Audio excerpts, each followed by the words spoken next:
आज हम citizen portal की एक और एपिसोड के साथ आपके पास हाजिर हैं। लेकिन आज की एपिसोड ना कंप्लेंट्स के बारे में ना ही रिज़ल्ट के बारे में। आज के एपिसोड उस सवाल के बारे में जो बहुत सारे लोग मुख्तलिफ मौक़ों पर कर रहे हैं कि भाई ये दूध दही की दुकानें, लस्सी वगैरह की दुकानें, डेयरी प्रोडक्ट्स की, ये जो आइसक्रीम वगैरह भी, बाकी चीज़ें भी दे रही होती हैं, लस्सी वगैरह भी दे रही होती हैं, दूध की बोतल वगैरह भी दे रही होती हैं, तो ये सेल्स टैक्स के ऊपर रजिस्टर होना लाजमी है या नहीं है, या फिर ये एग्जाम्प्ट है? क्योंकि मोस्टली ये सेल्स टैक्स पे नहीं होती हैं, ना ये कोई पर्चियाँ वगैरह दे रही होती हैं। तो ये बहुत लोगों का सवाल आ रहा है। इस सवाल का जवाब हम आपको आज देंगे, और अपनी मर्ज़ी से नहीं देंगे। ये हम आपको देंगे इदारों के जवाब के मुताबिक जो हमें रेवेन्यू अथॉरिटीज़ ने जवाब दिए ऑफिशियल।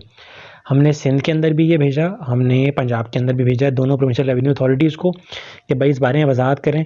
मुख्तलिफ़ कंप्लेंट्स भी इस बारे में डाली, तो उनके क्या जवाब आए ऑफिशियल, उसके बारे में आपको इसका जवाब देंगे सबसे आखिर में वीडियो के। तो अगर अभी तक आप चैनल पर नए हैं तो चैनल को सब्सक्राइब कर दें, बेल आइकन पर क्लिक कर दें, ताकि आपको इस तरह की वीडियो के नोटिफिकेशन फ़ौरन मिलते रहें। तो चलिए चलते हैं वीडियो की तरफ। देखिए, सबसे पहली कंप्लेन इस बारे में हमने डाली थी सिंध के अंदर। ये सिंध रेवेन्यू बोर्ड से पर्टेन करती थी। ये थी जावेद डेयरी। जावेद डेयरी एक शॉप है, कराची लांडी का इलाका है। उसके अंदर इनकी कंप्लेन क्या थी, भाई यही डेयरी की शॉप है, ठीक है, लेकिन साथ ही ये लस्सी वगैरह, दूध, ये इस तरह फालूदा, आइसक्रीम वगैरह ये चीज़ें भी दे रहे होते हैं। तो किसी किस्म का पर्ची देने का तो कोई रिवाज ही नहीं है। तो हमने यही कंप्लेन डाली थी कि भाई ये कोई एसएनटीएन नंबर वगैरह कुछ भी नहीं है, कोई पर्ची वगैरह देने का कोई रिवाज ही नहीं है, और अगर दे भी रहे हैं अच्छी पर्ची तो उसके ऊपर कोई एसएनटीएन नंबर वगैरह कोई टैक्स का पर्टिकुलर नहीं है। तो क्या इसको सेल्स टैक्स पर रजिस्टर होना लाजमी है, क्योंकि ये बाकी चीज़ें भी दे रहा है दूध वगैरह के अलावा, बाकी चीज़ें भी, तो या फिर जो है ये एग्जाम्प्ट है मिल्क शॉप के अंडर। तो ये इसका एड्रेस था, ये थी कंप्लेन थी। इनकी आपको पर्ची भी दिखा देते हैं। ये इनकी पर्ची है, ये इनकी पर्ची है, ठीक है, किसी किस्म का कोई टैक्स पर्टिकुलर नहीं है, आप देख सकते हैं सादा पर्ची दे रहे थे। तो यही कंप्लेन करके हमने इनसे पूछा कि भाई ये आप हमें बता दें कि ये एग्जाम्प्ट है या नहीं है, या मिल्क शॉप के अंदर एग्जाम्प्ट आता है या नहीं है। तो इसका जवाब सिंध रेवेन्यू बोर्ड ने ये दिया था कि देखें, ये खाली मिल्क शॉप नहीं है, ये बाकी चीज़ें भी बेच रहे हैं, आइसक्रीम, फालूदा वगैरह, शेक्स वगैरह, तो ये एग्जाम्प्ट तो नहीं है, ठीक है, खाली मिल्क शॉप एग्जाम्प्ट होती है, ठीक है, लेकिन इनकी सेल इतनी नहीं है और बाकी चीज़ें पूरी नहीं कर पा रही। ये मतलब ये कि जो थ्रेशोल्ड सिंध रेवेन्यू बोर्ड का है रजिस्टर होने के लिए सेल्स टैक्स के अंदर, उसके ऊपर पूरा नहीं उतर रही इनकी सेल वगैरह, बाकी चीज़ों की जो है वो इतनी नहीं है जो इनके रिटर्न वगैरह के मुताबिक और इन अथॉरिटीज़ के मुताबिक। तो इस वजह से इसको रजिस्टर होना लाजमी नहीं है अभी, लेकिन ये एग्जाम्प्ट नहीं है क्योंकि ये बाकी चीज़ें भी बेच रहा है। ये एक और कराची की डेयरी है मशहूर, ये न्यू पाक इस्लाम डेयरी है, शाह फैसल, बिल्कुल शमा शॉपिंग सेंटर के साथ, ठीक है। तो इनका भी यही है कि दूध की दुकान है मोस्टली बेसिकली, लेकिन ये उसके अलावा बाकी सारी चीज़ें दे रहे होते हैं, दूध, सोडा, आइसक्रीम वगैरह, फालूदा, शेक्स वगैरह, सब कुछ, हर चीज़ ये दे रहे होते हैं।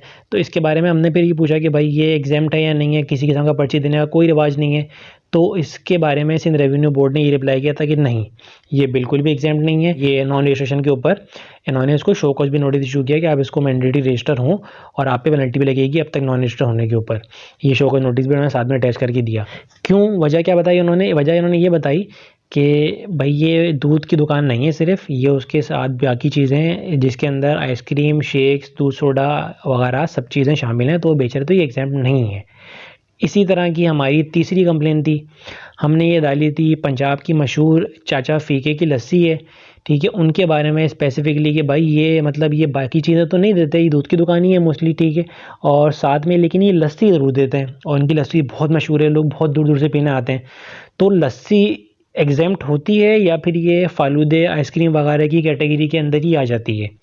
तो इसका पंजाब रेवेन्यू अथॉरिटी ने बहुत क्लियर जवाब दिया कि भाई लस्सी जो है वो बिल्कुल भी इसके अंदर नहीं आती है, ये फालूदे वगैरह के अंदर, और ये डेयरी प्रोडक्ट ही कंसिडर होती है, और ये एग्जाम्प्ट है। तो ये इसका टोटल खुलासा है अभी तक इन कंप्लेंट्स का जो हमने दूध की दुकानों के बारे में डाली है, जो कि खाली दूध की दुकानें भी हैं, या जो खाली लस्सी वगैरह दे रहे हैं, या फिर जो उसके साथ आइसक्रीम, शेक्स, फालूदे वगैरह सब चीज़ें दे रहे हैं। तो ये इसका खुलासा ये है कि ये दुकानें सिर्फ जब तक एग्जाम्प्ट हैं पंजाब और सिंध दोनों के अंडर, जब तक जो है वो सिर्फ दूध, दही, लस्सी दे रही हैं, ठीक है, लस्सी एग्जाम्प्ट है उसके अंदर, इधर दूध की बोतल दे रही हैं खाली। अगर उसके अलावा कोई आइसक्रीम या दूध सोडा या आइसक्रीम के शेक्स वगैरह, कोई मिल्क शेक्स वगैरह, फालूदा वगैरह, खीर वगैरह, इस तरह की साथ में चीज़ें दे रहे हैं, अगर वो सब चीज़ें भी उन्होंने पोर्टफोलियो में अपने ऐड कर दी हैं तो फिर वो एग्जाम्प्ट नहीं है, वो फिर मैंडेटरी हो जाता है। अगर वो बाकी चीज़ें पूरी कर रहा है, जो भी उनके थ्रेशोल्ड हैं रेवेन्यू अथॉरिटीज़ के सेल्स टैक्स के, अगर वो पूरी कर रहा है तो उसको फिर सेल्स टैक्स पे रजिस्ट्रेशन उसकी लाजमी है, पंजाब के अंदर भी और सिंध के अंदर भी। तो उम्मीद करते हैं कि आपको इस सवाल का जवाब एग्जाम्पल्स के साथ और प्रूफ के साथ अथॉरिटीज़ की जो है वो मिल चुका होगा। तो अपना ख्याल रखिएगा, बहुत शुक्रिया।